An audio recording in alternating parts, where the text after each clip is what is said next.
At my son's wedding ceremony, my daughter-in-law decided to pull a prank on me.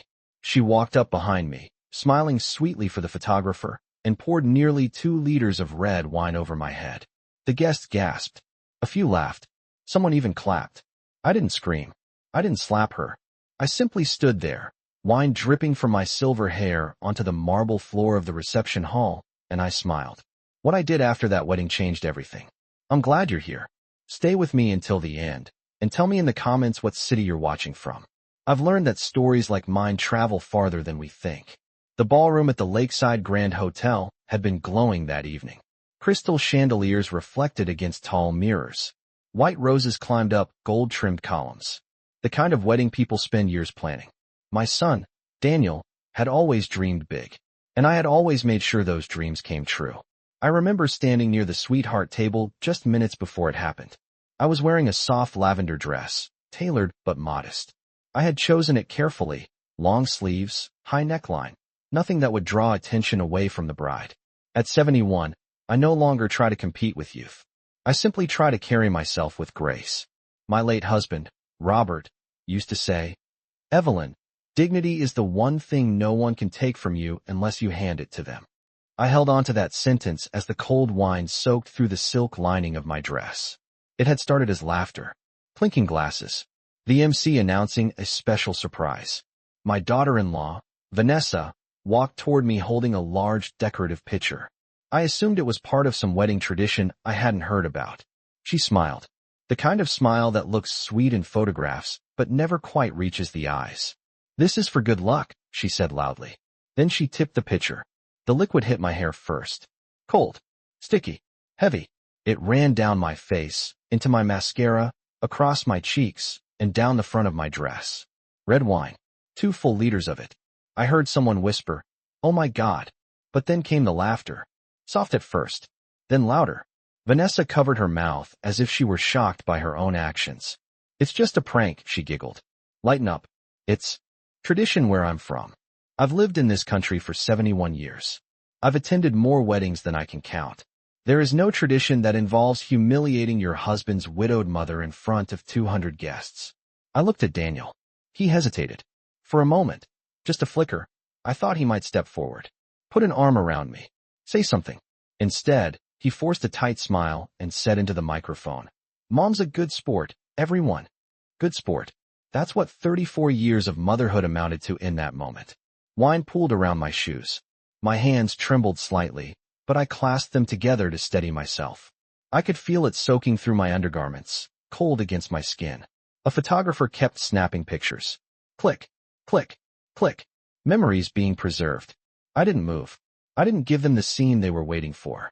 Because I understood something very clearly in that moment. If I reacted, I would become the problem. So I smiled. A slow, controlled smile. And I said calmly, "I hope that was worth it." Vanessa blinked. Just once. Then she laughed again and turned back toward her bridesmaids, who were already whispering and checking their phones. I later learned they had recorded the entire thing for social media. The reception continued. Music resumed. Guests returned to their filet mignon and champagne as if nothing had happened. I excused myself quietly and walked toward the ladies' restroom. Each step left faint red footprints on the polished floor. Inside, I locked the stall and sat down. For a long moment, I simply stared at the wine-stained fabric clinging to my knees. I thought about the first time I met Vanessa. She had worn a cream-colored sweater and brought a pie she claimed to have baked herself. I later discovered it came from a grocery store in plastic packaging. But I ignored that detail. Because Daniel loved her. And loving your child means convincing yourself you can love what they choose. After Robert passed away 3 years ago, I tried even harder. I hosted Sunday dinners. I babysat when Vanessa said she needed self-care time. I contributed $40,000 toward their down payment on a house in the suburbs. Not once did I ask for recognition. Not once did I expect repayment. I believed family meant generosity without scoreboard keeping. But sitting there in that restroom stall, wine drying stiff against my skin, I realized something uncomfortable. Generosity without boundaries is often mistaken for weakness. I took out my phone. There were already notifications.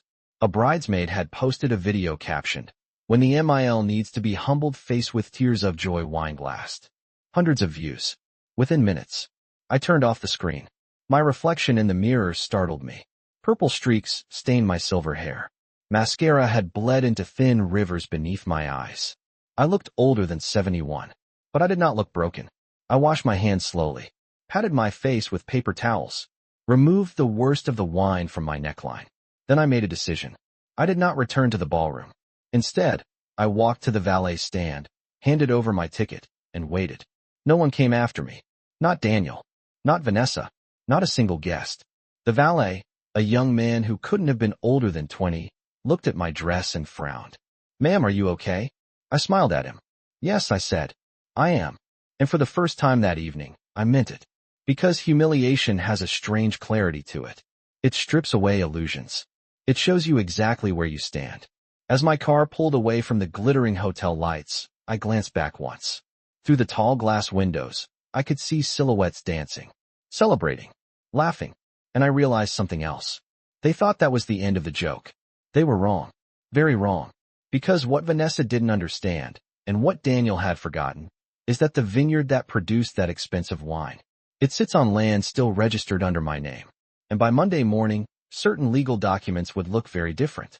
But that is a story for the next part. When I got home that night, I didn't turn on the lights right away. I stood in the dark foyer of the house Robert and I had bought 42 years ago, still smelling faintly of oak and old books, and listened to the silence.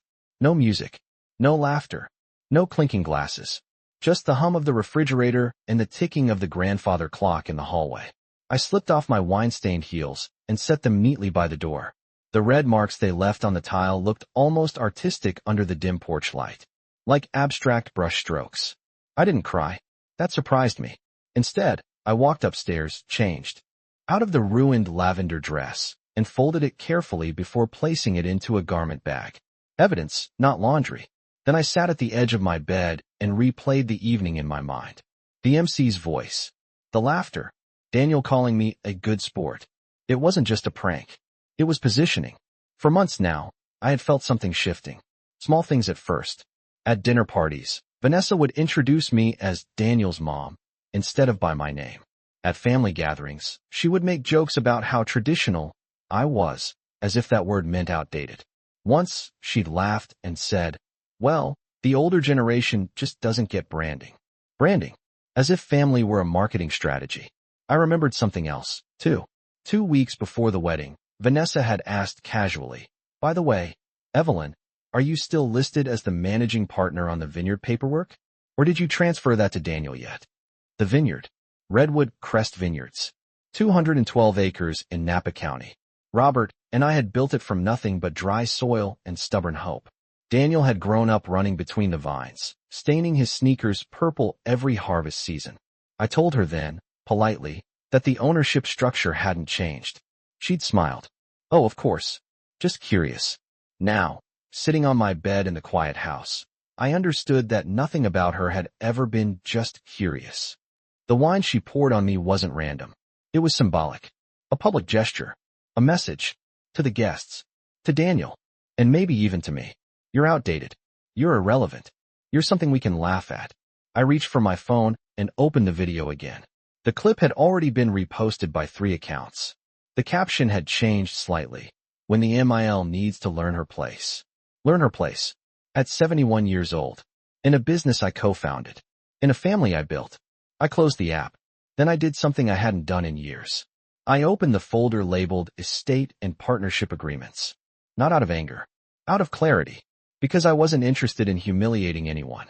But I was very interested in making sure no one ever mistook my silence for surrender again. The next morning, I woke up before sunrise. That isn't unusual at my age. Sleep becomes lighter. Thoughts become louder. The house was still dark when I walked into the kitchen and started the coffee. The familiar rhythm grounded me. Water. Filter. Grounds. Brew. Outside the window, the first pale light stretched over the hills. Somewhere beyond them, rows of grapevines were waking up too. Redwood Crest Vineyards. I had not stepped back from that business. Not legally. Not formally. Daniel handled operations now, tastings, distribution contracts, social media presence. He liked to say he had modernized things. But the land? The controlling shares? The final signature authority? Still mine. I carried my coffee into Robert's old study. I hadn't changed much in that room since he passed. His leather chair. The framed black and white photo of us standing in the first harvest, covered in dust and smiling like fools. I opened the estate binder fully this time. Partnership structure. Majority ownership, Evelyn Harper. Minority operational interest, Daniel Harper. A clause caught my eye. One we had insisted on years ago, when Daniel was barely 30 and eager to expand too quickly.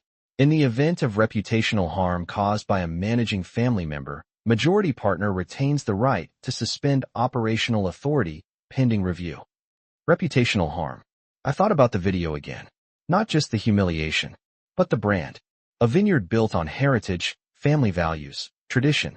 The kind of place brides chose for engagement photos. The kind of label customers trusted. And now? A viral clip of the funny bride drenching the widowed co-founder in red wine while guests laughed. Branding, indeed. At 8:12 a.m., my phone buzzed. Daniel. I let it ring twice before answering. Mom, he said, voice tight. You left without saying goodbye. Yes, I replied calmly. I did. A pause. Vanessa feels bad, he added quickly. It was just a joke. You know how weddings are. People loosen up. 2 liters of wine is not loosening up, I said. It's preparation. Silence again. He exhaled sharply. You're overthinking this. Maybe, but I have lived long enough to recognize patterns. It's already online, Daniel, I said. The video. Another pause. Longer this time. Well, that's not our fault. Someone else posted it. Not our fault. I looked at Robert's photo on the desk. Whoever posted it, I said gently, represents the family. And the vineyard. His tone shifted slightly. What does that have to do with the business? Everything. But I didn't say that yet. Instead, I took a slow sip of coffee. I think we should meet, I told him. Monday morning. At the office. He hesitated. Why? Because, I said evenly. It's time we clarified everyone's place. The line went quiet. For the first time since the wedding, I could almost hear him thinking. And for the first time in years, I wasn't thinking about being a good sport. I was thinking about being responsible. To my husband's legacy. To my name. And to the land that still carried it. Monday morning arrived clear and cool. By 8:45 a.m., I was already seated in the corner office at Redwood Crest Vineyards, the same office Robert had insisted should always face the eastern slope. So we remember where we started, he used to say. The walls were lined with framed awards. Bottles from our first commercial release in 1998. Photos of harvest teams over the years. Family woven into business. Business woven into family. At 9:02, Daniel walked in. He looked tired. Not angry. Not defensive. Just unsettled. Vanessa was not with him. I thought this was just a conversation, he said, glancing at the legal folder on the desk. It is, I replied. Sit down. He took the chair across from me. The same one distributors and investors had sat in for decades. I noticed he didn't fully relax into it. Mom, he began, softer this time. Vanessa didn't mean for it to spiral online. People are just dramatic. I folded my hands on the desk. Daniel, I said evenly. Do you know how many corporate clients we signed last year because they described our vineyard as family-owned and rooted in tradition? He hesitated. A few. 17, I answered. 17 contracts worth over $2.3 million in combined annual revenue. His eyes shifted.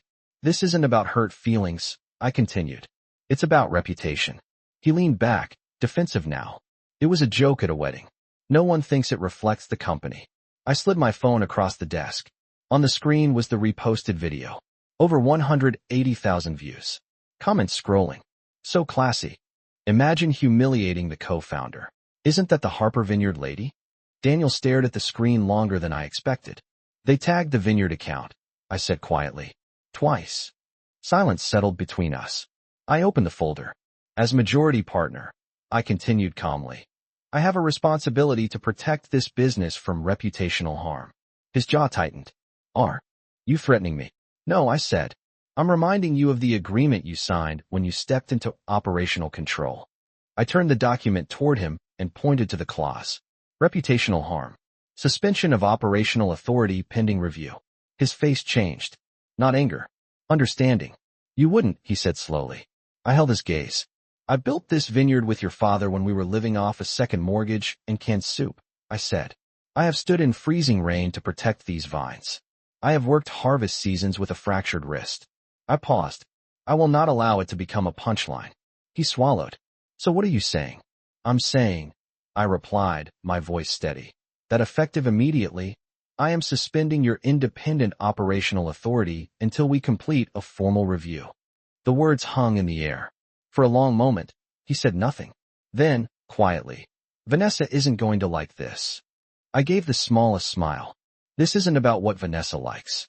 Outside the window, workers moved between the rows of vines. Business continued. Legacy continued. And for the first time since the wedding, I felt something settle inside me. Not revenge. Not anger. Just alignment. Because dignity isn't loud, but it is firm. And I had just reminded my son that both still belong to me. Daniel didn't argue after that. He didn't storm out. He didn't raise his voice. He just sat there, staring at the clause as if it had rewritten itself overnight. I've worked hard for this place, he said finally. You know that. I do, I answered. That's why this conversation is happening in this office and not in front of a board. That seemed to land. Because while Redwood Crest was still majority family-owned, we had investors now. Distributors. Hospitality partners. A reputation carefully cultivated over decades. And reputations, once cracked, don't mend easily. What exactly does suspension mean? He asked. It means, I said calmly, that for the next 90 days, all contracts, public communications, and financial authorizations will require my signature. You'll continue overseeing daily operations, but nothing leaves this vineyard without review. He leaned back slowly. That's a lot. So was 2 liters of wine. I replied evenly. He flinched at that. For a moment, he looked like the boy who used to run through these vines with stained sneakers and scraped knees. Vanessa feels like you've never really accepted her, he said quietly. I let that sit between us. Acceptance is not the same as approval. I welcomed her into my home, I said. I contributed to your house down payment. I hosted holidays. I offered partnership mentorship. I paused. But I will not accept humiliation as entertainment. He rubbed his temples. She thought it would be funny. Weddings are chaotic. People do wild things. Daniel, I said gently. People reveal themselves when they feel celebrated. That silenced him. Because this wasn't about chaos. It was about comfort. Comfort in disrespect. Comfort in believing I would absorb it. After a moment, he asked, what would it take to fix this? That question mattered. Because it meant he understood something had shifted. Accountability, I said simply. Not privately. Publicly. He looked uneasy. You want her to apologize online? I want the narrative corrected, I replied. The Vineyard account will release a statement emphasizing that Redwood Crest does not endorse behavior that diminishes family or legacy. And Vanessa? She may choose to clarify her intent. Or she may not. That is her decision. But the consequences were mine to manage. He stood slowly. I'll talk to her, he said. I'm sure you will. As he reached the door, he stopped.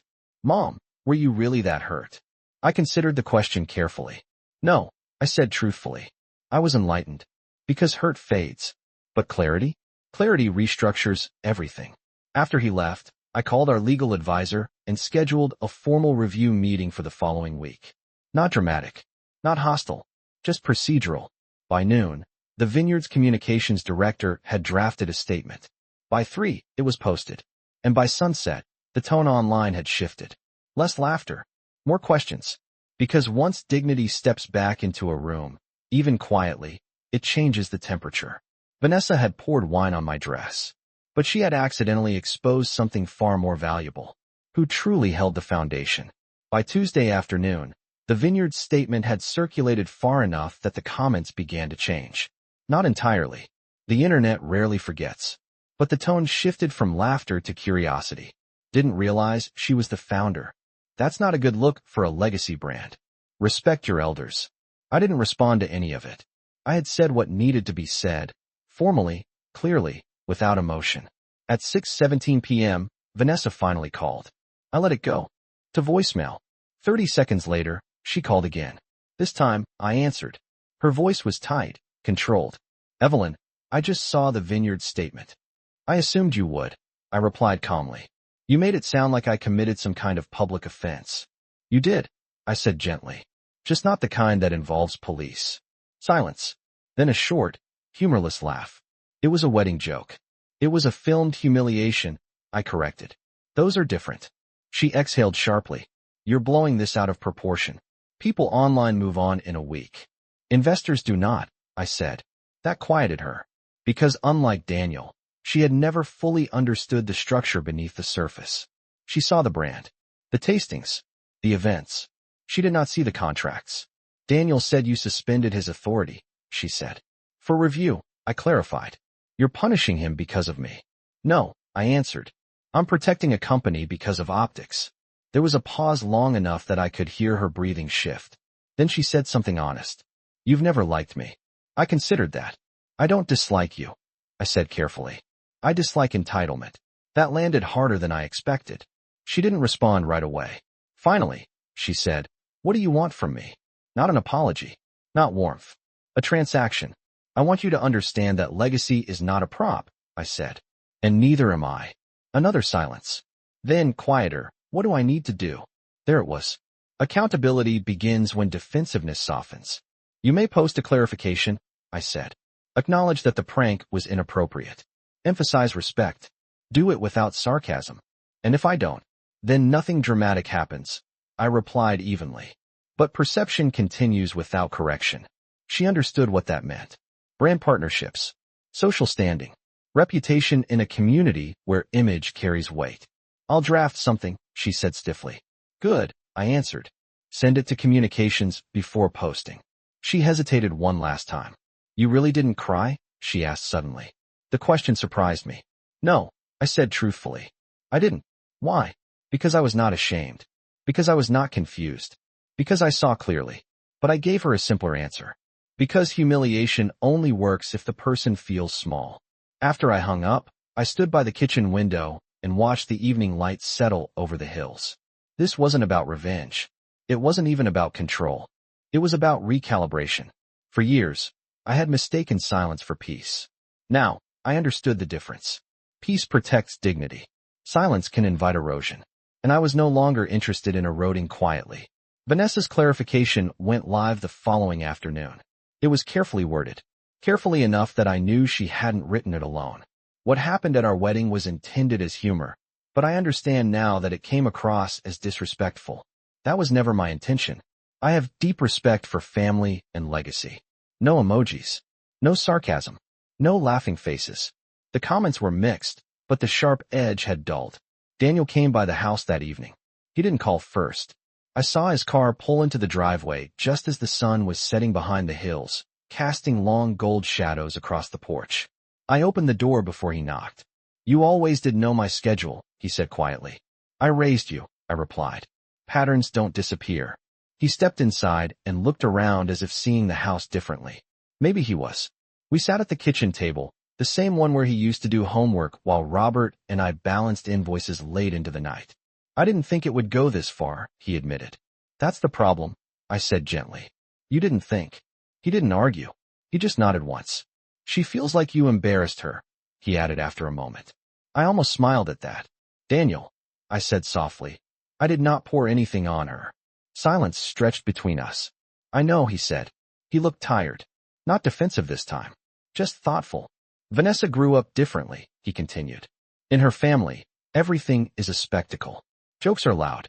Social media is currency and dignity. I asked. He hesitated. I guess we never really talked about it. That stung more than the wine had. Because Robert and I had talked about it constantly. Through actions, through decisions, through sacrifices. But somewhere between expansion plans and marketing strategies, the quiet lessons had been drowned out. I'm not asking you to choose sides, I told him. I'm asking you to understand stakes. He leaned forward slightly. Are you going to reinstate my full authority? After the review, I said calmly.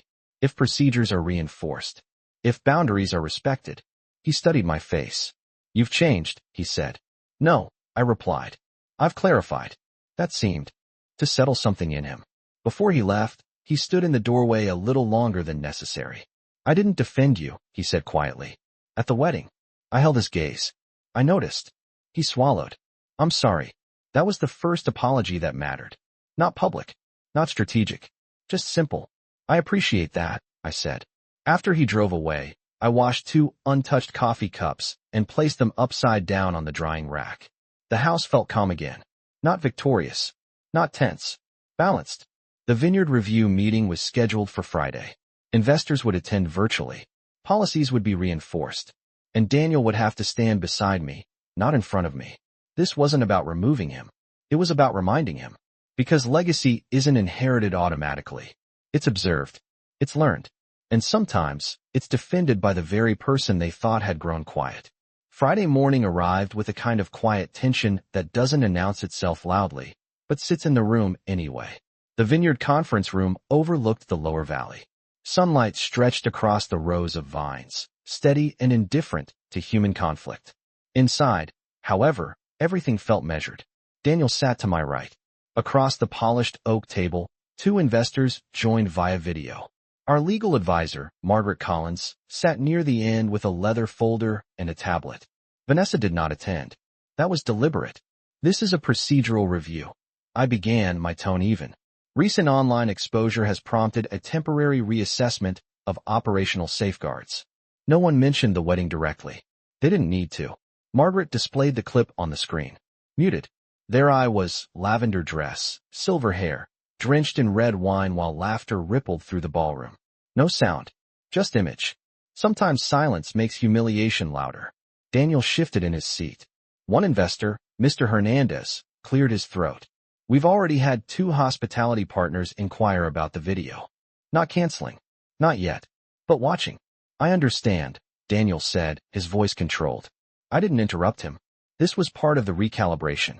We are reinforcing brand alignment standards, he continued, including family representation guidelines. Family representation guidelines. Corporate language for basic respect. Margaret then reviewed the clause regarding reputational harm and majority partner oversight. It was all there in black ink. Not emotional. Not personal. Structured. When do you anticipate reinstating full operational autonomy? The second investor asked. I answered that one. Pending successful compliance. With updated protocols and formal public perception recovery metrics. We'll reassess in 90 days. Measured. Reasonable. Professional. The meeting lasted 47 minutes. No raised voices. No accusations. When it ended, the valley outside looked exactly the same. But inside that room, something subtle had shifted. After the investors signed off, Daniel remained seated. You didn't have to show the video, he said quietly. Yes, I replied.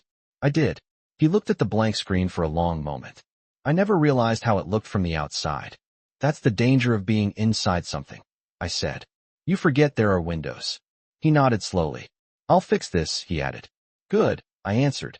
Because this isn't about power. He glanced at me. It's about protection, I finished. He understood that now. As we left the conference room, several staff members glanced up from their desks. No whispers. No tension. Just normalcy. But normalcy earned, not assumed. Later that afternoon, Vanessa sent me a short message. I've deleted the original video from my account. I stared at it for a moment. Deletion doesn't erase memory, but it signals awareness. I replied with one sentence. Thank you for understanding the gravity. No emojis. No warmth. Just acknowledgement. That evening, I walked the vineyard paths alone. The vines were heavy with late-season growth. The air smelled of earth and sun-warmed leaves. Robert used to say, grapes respond to stress. Not by collapsing, but by concentrating. I thought about that. About pressure. About clarity. Vanessa had tried to make me small in a ballroom full of witnesses. Instead, she had reminded everyone, including my son, exactly who carried the roots. And roots, when properly tended, don't beg for space. They hold the ground. The weekend passed quietly. Too quietly. By Sunday afternoon, I received an invitation from Daniel, dinner at their house. Just the 3 of us. No guests. No cameras. No audience. I accepted. When I arrived, Vanessa opened the door herself. She wasn't dressed for spectacle this time. No bold lipstick. No dramatic earrings. Just a simple beige sweater and pulled back hair. Thank you for coming, she said. Her tone was controlled, but no longer sharp. I believe in finishing conversations, I replied. Daniel had set the table. No wine bottles in sight. Water. Sparkling water. Neutral. We sat down. For a moment, No one spoke. Then Vanessa folded her hands together and said, I underestimated the impact. That was new. I see that, I answered calmly. She didn't look at me directly at first. In my family, she continued, teasing is normal. Loud humor, public jokes. It's how we bond. And when someone doesn't laugh? I asked gently. She hesitated. We assume they're being sensitive. There it was. Not cruelty, but carelessness. Daniel finally spoke. The investor calls weren't hypothetical. 2 of them mentioned reconsidering next quarter allocations. Vanessa's jaw tightened slightly. I didn't realize it would connect to the business like that. Everything connects, I said. Silence followed. Then she looked at me directly. I embarrassed you, she said plainly. Yes, but I let her continue. And I didn't defend you, Daniel added quietly. We were not raising voices. We were naming facts. That is different. Vanessa inhaled slowly. I'm not asking for forgiveness tonight, she said. I just want to know if this is reparable. Reparable. Not erased. Not forgotten. Reparable. Yes, I answered. Both of them looked up at that. But repair requires consistency, I continued. Not gestures. Vanessa nodded slowly. I'll stay off the vineyard's public content for a while, she offered. No brand appearances. No promotional videos. That was strategic, but it was also responsible. That would be wise, I said. Dinner was simple. Roasted chicken, green beans, rice. No one made jokes. No one performed. Halfway through the meal, Daniel asked, Mom, why didn't you react at the wedding? I set my fork down carefully. Because the person who reacts first often loses narrative control, I said. Vanessa absorbed that quietly. I thought you were being passive, she admitted. I was being observant. That difference matters. After dessert, Vanessa stood and walked into the kitchen. When she returned, she held something in her hands. The lavender dress. Dry cleaned, pressed, restored as much as fabric could be. I know it's just clothing, she said softly, but I wanted to return it properly. I accepted it. It was never about the dress, I replied. She nodded. I know. When I left that evening, the air felt lighter. Not warm, not affectionate, but steadier. Conflict had not destroyed us. It had exposed us. And exposure, when handled without hysteria, can become structure. On Monday, Daniel resumed daily operations, under review. Vanessa remained quiet online, and I remained exactly where I had always been. Not in the spotlight, not on the sidelines, at the foundation. Because humiliation fades. But position, when rooted in truth, does not move easily. By the second week after the wedding, the vineyard had stabilized. Sales hadn't dropped. Reservations hadn't been canceled. But something else had changed. The staff watched more closely now. Not in a suspicious way. In a respectful one. When I walked through the production floor on Tuesday morning, a few of the younger employees nodded with a kind of quiet acknowledgement. They had seen the video. They had also seen the response. And people notice how leadership handles pressure. Daniel had adjusted quickly. All public-facing content now required dual approval. Brand guidelines were rewritten, not dramatically, just clearly. Language about family legacy was no longer decorative. It was intentional. Vanessa stayed invisible online. No curated vineyard selfies. No champagne reels. Just silence. On Thursday afternoon, Margaret called. Perception metrics are leveling out, she said. Sentiment analysis is back to neutral positive. I thanked her and hung up. Then I did something I hadn't done in years. I opened the old archive cabinet in Robert's study. Inside were the earliest partnership drafts. Handwritten projections. Letters from banks declining our first loan request. Receipts from equipment we bought secondhand. And a photograph. Daniel at age 9, standing between rows of young vines, holding pruning shears too big for his hands. I stared at that photo for a long time. Power had never been the goal. Continuity had.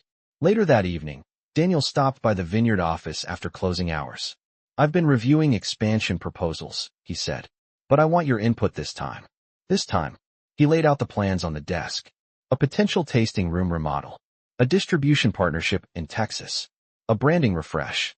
He didn't rush through it. He waited. That mattered more than the proposals themselves. This is ambitious, I said. But ambition requires stability. I know, he replied. There was no defensiveness now. Just awareness. After we finished, he remained seated. Mom, he said slowly. When you suspended my authority, I was angry. I assumed you would be. But I also realized something, he continued. I've been operating like this place was already mine. I met his eyes. It isn't inherited by assumption, I said. He nodded once.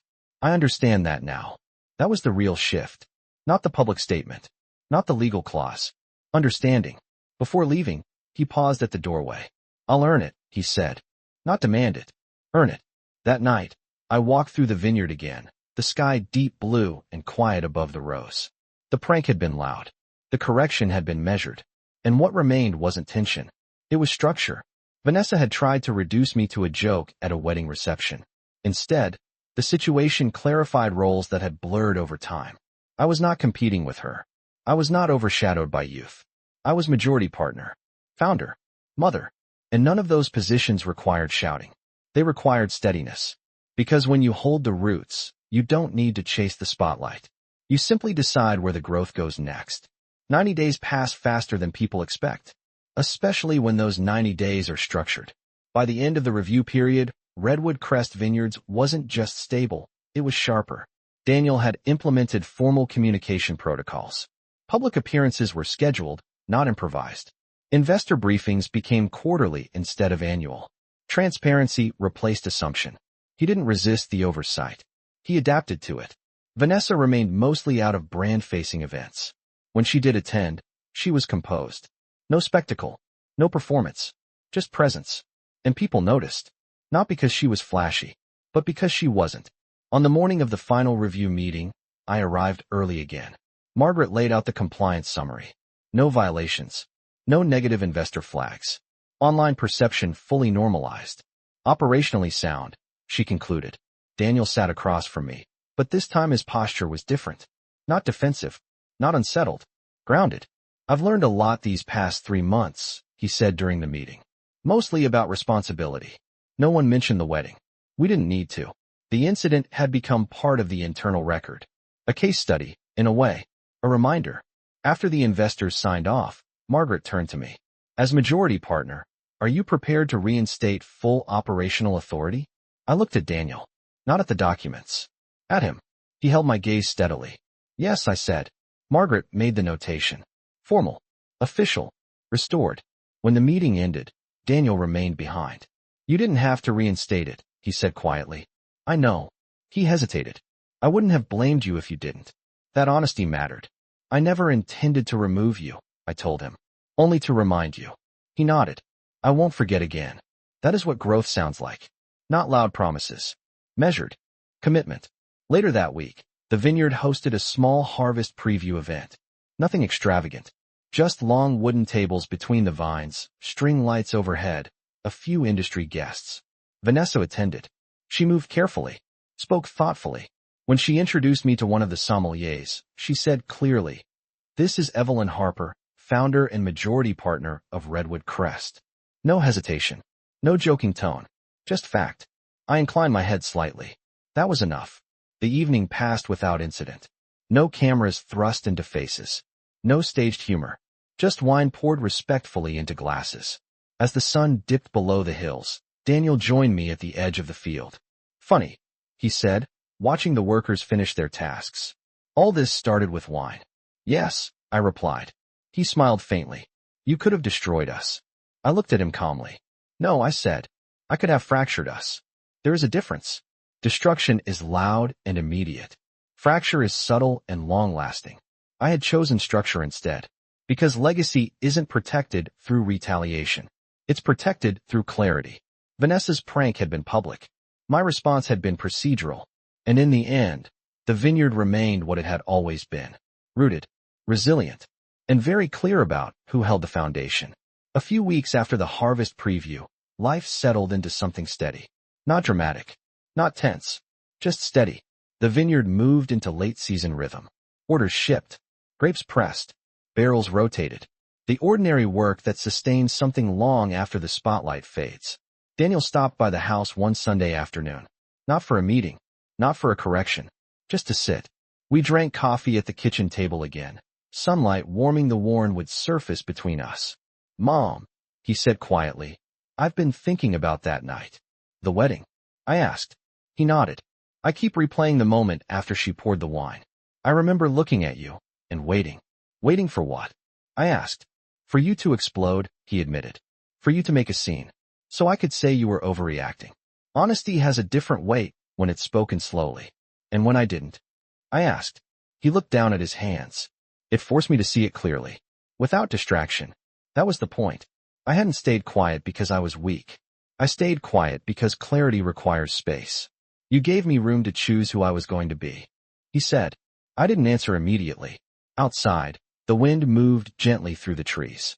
The same wind that carried the scent of crushed grapes every September. The same wind that had blown through this house when Daniel was a boy. I never wanted to win against you, I said softly. I wanted you to understand what you were standing on. He nodded. I do now. Later that week, Vanessa came by as well. She didn't come with flowers. She didn't come with speeches. She came with a small wooden box. Inside it was a framed photograph. Not the wedding. Not the video. It was a photo one of the staff had taken during the harvest preview event. I was standing between 2 rows of vines at sunset. Daniel was beside me. Vanessa just behind us. No spotlight. No stage. Just the vineyard stretching into the distance. I thought this one represented things better, she said quietly. I studied the image. In it, I didn't look humiliated. I didn't look angry. I looked rooted. Thank you, I said. And I meant it. Because growth does not come from humiliation. It comes from correction handled without cruelty. The prank that was meant to make me small ended up clarifying something much larger. Respect is not inherited automatically. It is reinforced through boundaries. Legacy is not decorative. It is protected through steadiness. And dignity? Dignity does not scream. It does not chase approval. It does not collapse when tested. It stands. 2 liters of wine dried long ago. The dress was cleaned. The video faded into digital archives. But what remained was structure. Clear roles. Clear respect. Clear understanding. Vanessa once thought she was pouring wine on a woman who would absorb it quietly. Instead, she poured it on the foundation of something she did not yet understand. And foundations don't dissolve. They hold. They steady. They endure. And that is exactly what I did.